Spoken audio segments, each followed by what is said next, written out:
Olá pessoal, eu sou o professor Luiz Antônio de Carvalho e vou ministrar mais uma aula para vocês do nosso curso de Arquivologia.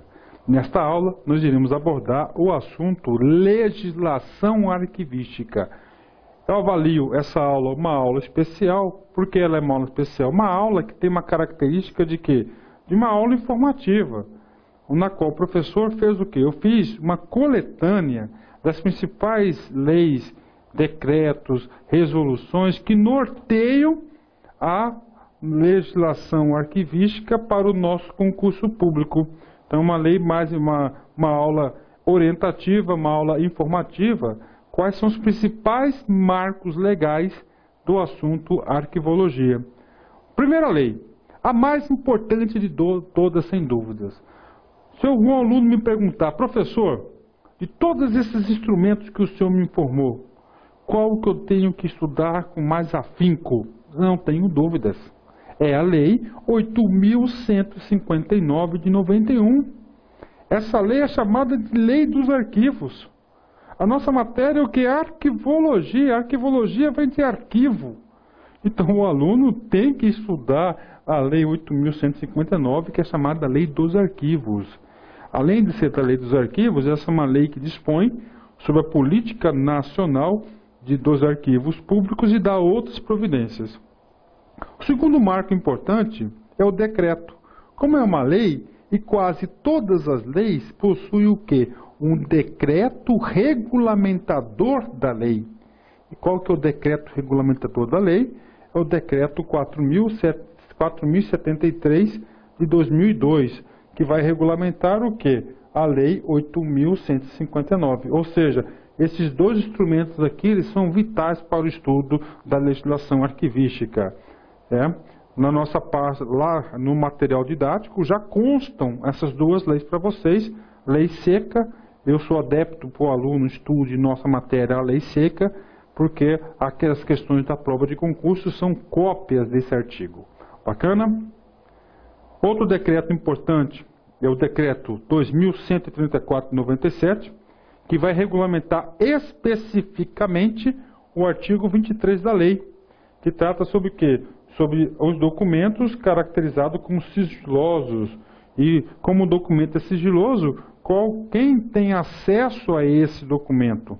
Então, esse decreto 2.134 de 97 irá regular o artigo 23.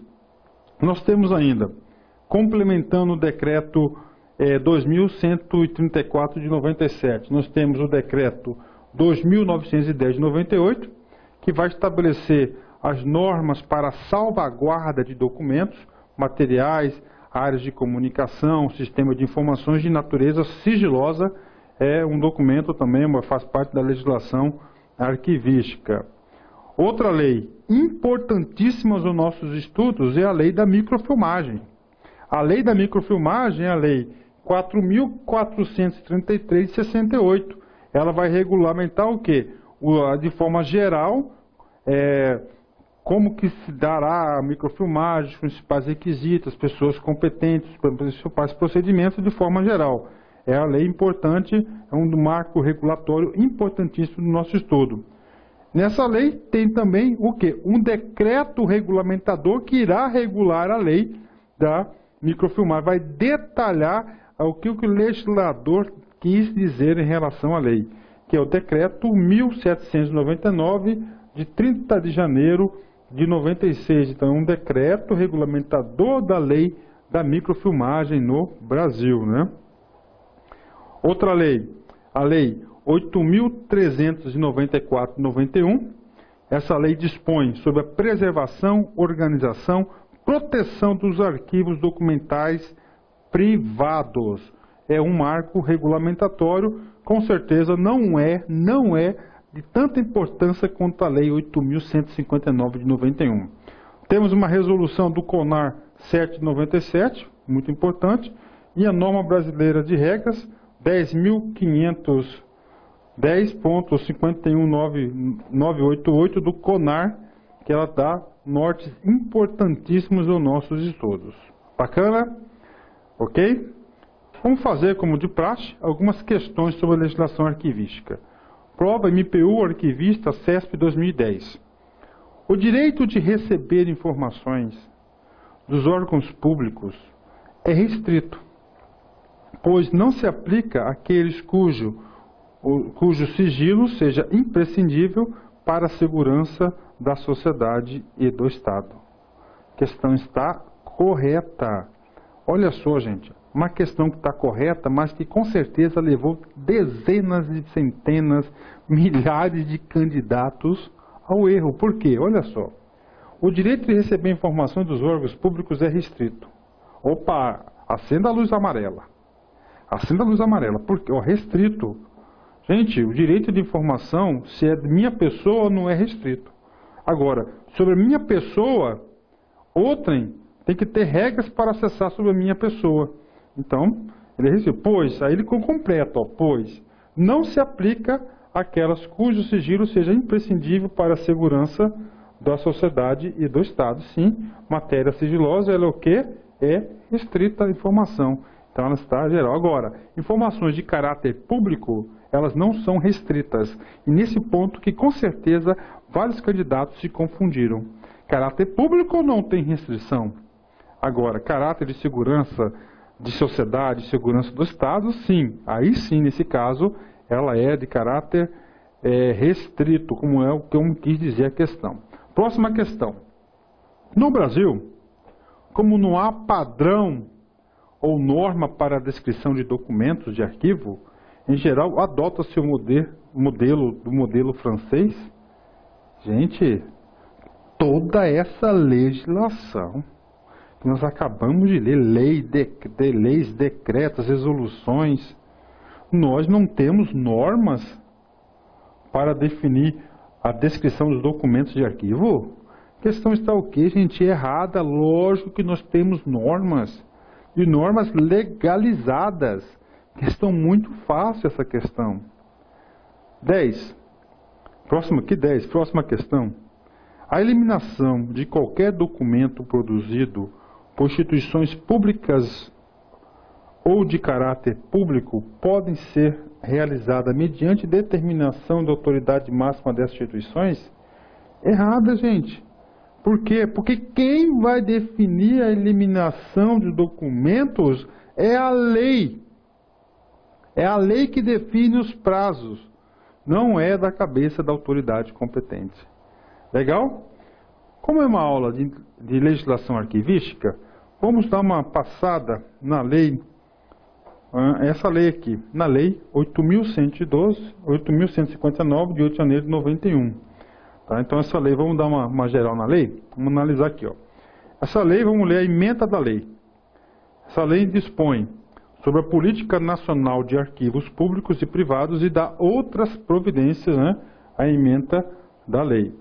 Essa lei aqui, ela foi regulamentada por esses decretos, gente, por o decreto 2.942, depois recentemente ele foi revogado e teve mais um decreto regulamentador, o número 4.553 de 2002, Vamos lá. Disposições gerais. Artigo 1º, o artigo importante para os nossos estudos, O que diz o artigo 1º? É dever do poder público a gestão documental e a proteção especial aos documentos de arquivo como instrumento de apoio à administração, à cultura, ao desenvolvimento científico e como elementos de prova e informação.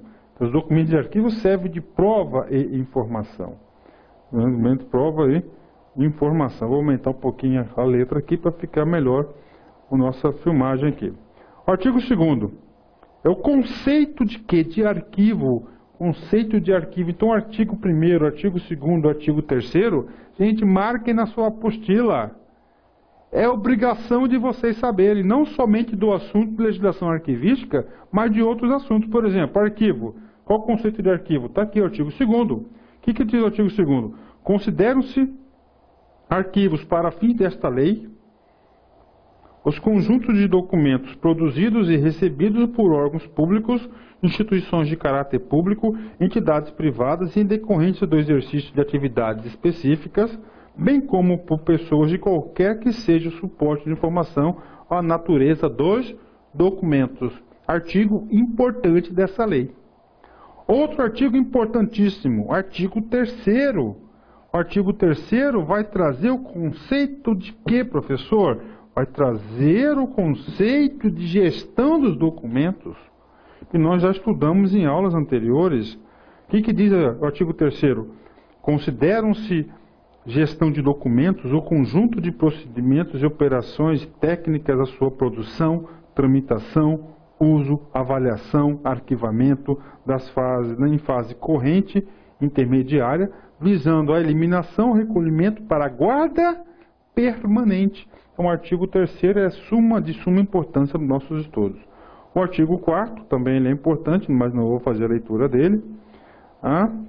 Então, nesse primeiro capítulo aqui, ó, dica para vocês, artigo 1º, 2º e 3º, bacana? Ok. Aí nós temos aqui a estrutura da lei. Dos arquivos públicos, o artigo 7º é fundamental. Por quê?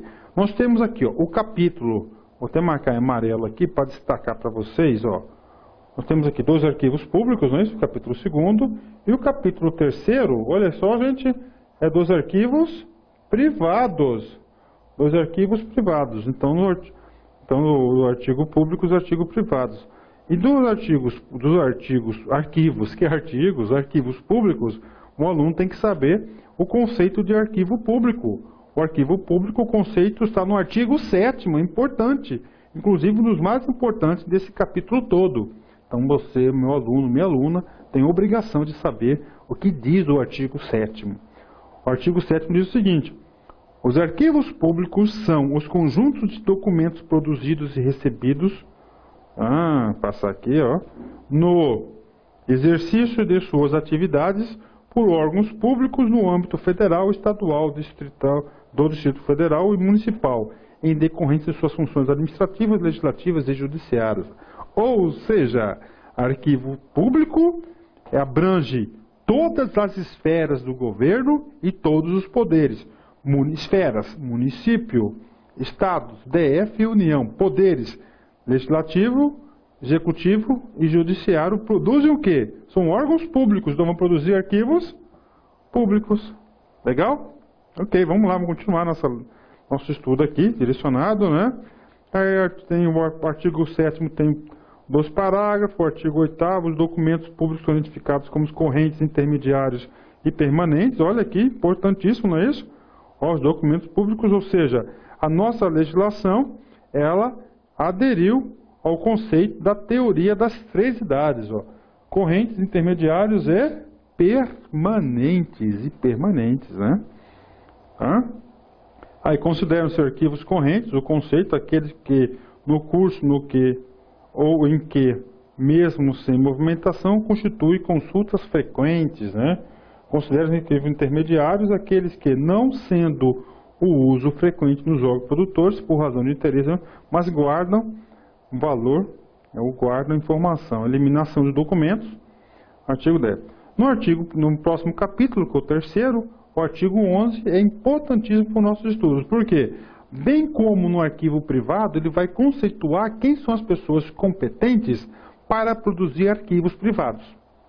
Em concurso público, o aluno tem que saber quem que produz arquivo público e quem produz arquivo privado. Arquivo público são as pessoas públicas. Arquivos privados serão as pessoas particulares, pessoas privadas. Ou seja, consideram-se arquivos privados os conjuntos de documentos produzidos e recebidos, detalhe, produzidos e recebidos é todos, hein? Por pessoas físicas ou jurídicas em decorrência de suas atividades, ou seja, são os particulares. O capítulo 5, ele vai tratar da organização, administração, instituições arquivísticas públicas, né, nos arquivos públicos. Para concurso público tem baixíssima importância esse capítulo aqui, 4, poucas questões caem nesse sentido. Ok, vamos ver umas informações importantes. O capítulo 5º trata do acesso e do sigilo dos documentos públicos, isso aqui também é muito importante, não é isso? É assegurado, o artigo 22, é assegurado o direito de acesso pleno aos documentos públicos. Eu já vi em prova de concurso, e trocar a palavra público aqui, documentos sigilosos. Errado, gente. O que tem acesso ao direito a acesso aos documentos públicos. Documentos sigilosos não, é restrito, atenção, hein? O decreto fixará as categorias do sigilo que deverão ser obedecidas pelos, deixa eu ver aqui, pelo quê? Pelos órgãos públicos de classificação de documentos, aqui o artigo 23, não é isso? Esse artigo 23 aqui, ele foi regulamentado, só passar para vocês, só um pouquinho. Aqui, ó, ele foi regulamentado pelo decreto 2134/97 e regulamentou o artigo 23. Vou passar para vocês o que traz o artigo 23. Aqui, ó, artigo 23. Decreto fixará as categorias de sigilo: ultrasecreto, secreto, confidencial e reservado. São as categorias do grau de sigilo. Nós já vimos isso também em aula de classificação de documentos. Não se esqueçam. Não se esqueçam, né? Aqui tem um prazo, tem as disposições finais. Fica criado o Conselho Nacional dos Arquivos, o CONARC. Órgão vinculado, SINAR, tá? Fernando Collor de Mello, Jarbas Passarinho, 8 de janeiro de 91, quando foi sancionada essa lei. Bom, meus alunos, é uma aula informativa sobre legislação arquivística. Assim eu concluí mais essa aula para vocês. Um grande abraço, fique com Deus, tchau, tchau.